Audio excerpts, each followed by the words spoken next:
The waves crash against the shore of uncertainty, and both chaos and order bring uncertainty. To those who know not of the sea, fear the ever-present crashing of waves. However, the man who has seen the sea, tasted its saltiness and flavor, felt the bursting bubbles of air and sea combined spring against his face, and smelled the aroma of sulfur, a sign of death and life, is a man who is lulled to sleep by the sound of the ever-present crashing of waves. The man on the shore must realize that there is nothing to fear of the sea. He was young when he first feared, and the memory of the fear of the shore has faded. For new life brings new fears. Does he not see that the shore is as chaotic as the sea? The crunch of the sand grating between one's teeth, the shifting sand beneath one's feet, and yes, the presence still of sulfur. Or what of the land? Does he not know? A man born on the land does not sense the chaos of the land. For what is there to fear of that which you have come to know? What chaos is there in what is known?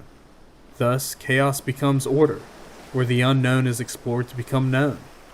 But just because the unknown is not known and chaos is not order does not mean one cannot or does not come from the other.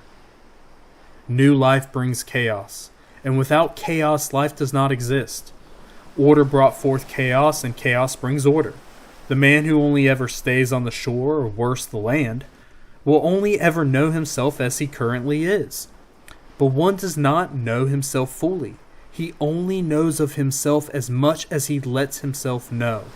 Thus, when a man believes he has come to know his full self, he is unwilling to admit the chaos still within himself, and fear creeps in to cripple him, to cease knowing further not only himself, but others as well.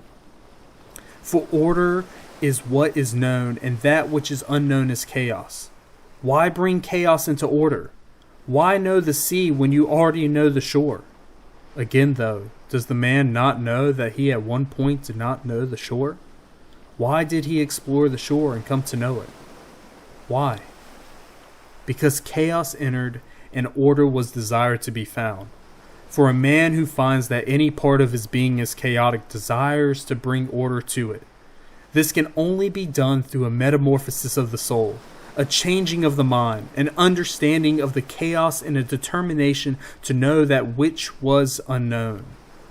The man who knows the shore may have wandered upon it to begin with. He may choose, as we all have the choice, to not go back to the shore.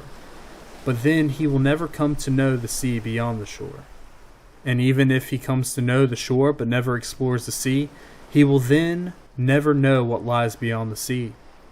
Yet the waves continue to crash against the shore.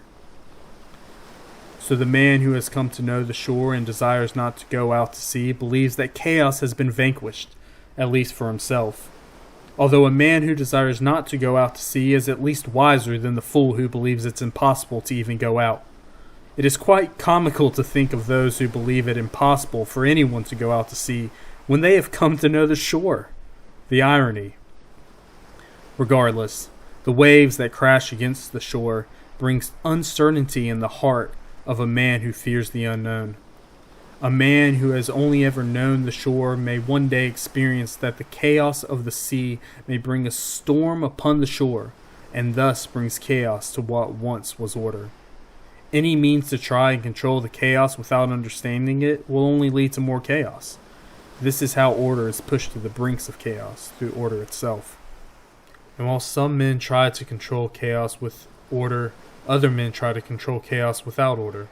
In other words, they toss themselves into the sea, not having a solid ground to stand on.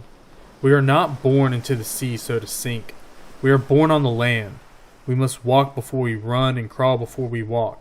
More importantly, we must learn to swim before we go out, even on a boat, to sea.